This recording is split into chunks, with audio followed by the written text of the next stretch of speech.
there. Come on into our nursery. Hi, it's Mark from Haven Humane Society. I'm in the kitten nursery right now. We're really proud of the kitten nursery. We built the kitten nursery in 2018, and the reason we built the kitten nursery is because we realized that we had 3 areas that we really needed to focus on in order to save more lives. One of them was pit bulls, and we've done a great job with educating the public on how amazing these animals can be with the proper handling and the proper people adopting them. And so that's what we've worked on, and they are great dogs. We also realized that we had to work on community or feral cats, and so we've come up with programs for that as well, and we'll have more programs in the future for that. The other thing is the kitten nursery. We had unweaned kittens that we weren't able to save, and we wanted to save them. So in 2018, we built this building, our kitten nursery. And since that time, we've saved hundreds of kittens that otherwise wouldn't have been able to be saved. We have kittens in here that are bottle fed. We have kittens in here that are on some moms, and they stay here until we can either put them in foster or they're old enough to get spayed and neutered and put up for adoption. The kitten nursery has really helped us save more lives, and we are super proud of everything that we do here in the kitten nursery, and we couldn't do it without your help and support. So thank you so much for being a part of our team, being a part of the kitten nursery, and everything that Haven does within our community. And now you're going to hear from 2 of the stars on our team. First, you're going to hear from Maggie, who is our kitten nursery coordinator. And then you're going to hear from Jim, who is our shelter manager. Both of them are doing fantastic work with all the folks that work with them on their team to save lives on a daily basis. In this room, this is our kitten weaning room. This is where we have the totes that have itty bitty neos that do not have a mother, and we continue to feed them. The totes were designed by our Girl Scouts back in 2018. They had to figure out how we would help them live in here for a few weeks. They designed the tops so they can breathe. And then we have the holes in here to let the heating pad cords go through. And then this is on to keep them nice and warm. Each tote has its own little tote above it, and they are all labeled and corresponded. So you pull the correct gown that we wear. And we also wear gloves to keep everything from cross-contamination, so no one gets sick when they come in and everyone can thrive. We have, down here for a little example, we have these 3 little ones, and they are roughly 3 weeks old, and they are very hangry right now. They're so angry. These are what we call our queen condos. Our moms are our queens. Each condo will contain a mom with her babies. We want to keep them together as much as we can, and that is why we also have the totes if they happen to not come in with their mom.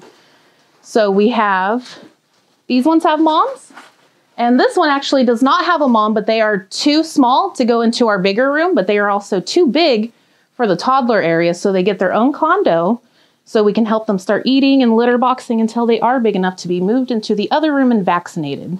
And then this area is our toddler room, but we also still have one more condo over here. It couldn't fit in the other room, so we have a few there, and it serves the same purpose, mom, babies, and then ones that are a little bit too small to come out here into the toddler area. So out here in the toddler area, kittens are over 1 pound, and they are at least 4 weeks old, so they can be vaccinated as well. And we take care of them out here in these cages, which are actually ferret pens, believe it or not. We've seen them used as well down in the San Diego nursery. So each pen is typically 1. If we have a litter that is more than 3, they get the entire pen because there is a staircase, and they'll have all the fun. Currently, these 2 are separate because they did not come in together and they are not part of the same litter. And these cases are so they do not fling out any food while they're learning. It also keeps them from getting sick from one another. These are all of our supplies for all the kittens. We have 2 things of plushy stuffed animals. We love getting these in because we do love to put them in the totes or even with our toddlers. The stuffed animals simulate either a sibling or a mother, so they'll be nice, comfy, and they won't feel all by them lonesomes. We have the Neo blankets, and they're just little, you're getting the whole tour now. They're just little roped off blankets, and they fit in so nice in the totes with the little itty bitty Neos, and they stay super warm for them. They are used just for their area.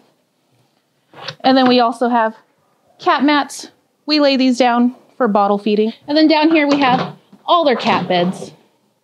They even have some luxury ones. We have our tissues for stimulating the itty bitty Neos. And then we also have diaper wipes to help clean them. We do not want to bathe them too often because some still have their umbilical cords, and we want to avoid knocking that off at any point. We want it to come off naturally. So we use the diaper wipes to do quick little baths if we have to. So when we get ready to do bottle feedings, we typically grab whoever is the youngest and we go in that order, not necessarily what the totes say. We go with whoever is the smallest, so we get them fed first or the youngest. So we have our binder. We keep track of everyone's weight in the nursery besides mom's, obviously, but we have our neonate, which is this room, and then we have a toddler one out there for the toddlers, and everyone gets weighed once a day so we understand if they are actually eating or if we need to intervene and try to help. Even if they do have a mother, we will do supplement feedings just to help if it continues to lose weight. So first, when we are going to help feed tote 8, we get out their tote. They all come with these little mats, and it's specifically for them, and we put it on top of a heating pad. And then we have these gowns, which they're just oversized shirts, but it keeps them safe because we use it per litter, so we don't pass anything from litter to litter. Once we're gowned up, we would have gotten a bottle of formula. That is what these ones are drinking. We heat it up for, if it's in the fridge, it's a little bit colder, so roughly 15 seconds. But otherwise, it's about 9 seconds, and you shake it, and then you'll feel it on the back of your wrist, just not too hot. Obviously, if it burns you, it's going to burn their mouth. So this is little Kepler.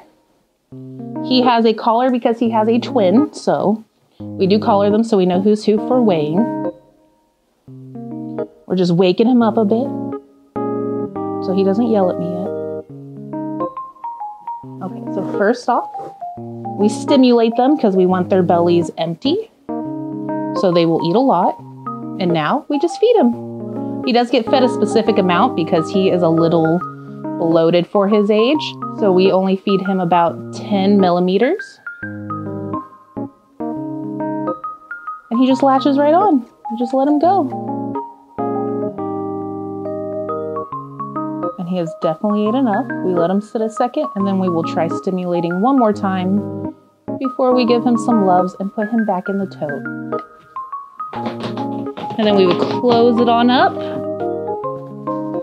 take off the gown, and then we put all their stuff away, and then move on, and that's it. Hey, this is Jim with Haven Humane Society, and I just want to talk to you about another really important piece of the kitten nursery puzzle, and that's our foster care program.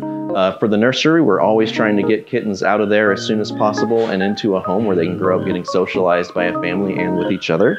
If that's something you're interested in, reach out to our foster care coordinator, Reed, and she would love to get you set up. We supply all the food and supplies, and you supply all the love. You can head on over to our havenhumane.org website, where we have a little tab that says how you can help, with our Amazon wish list on there, as well as ways to donate through our Facebook and our website. Be sure to like and subscribe and follow us on our YouTube page and see the journey of all of our animals. Get out, Trey.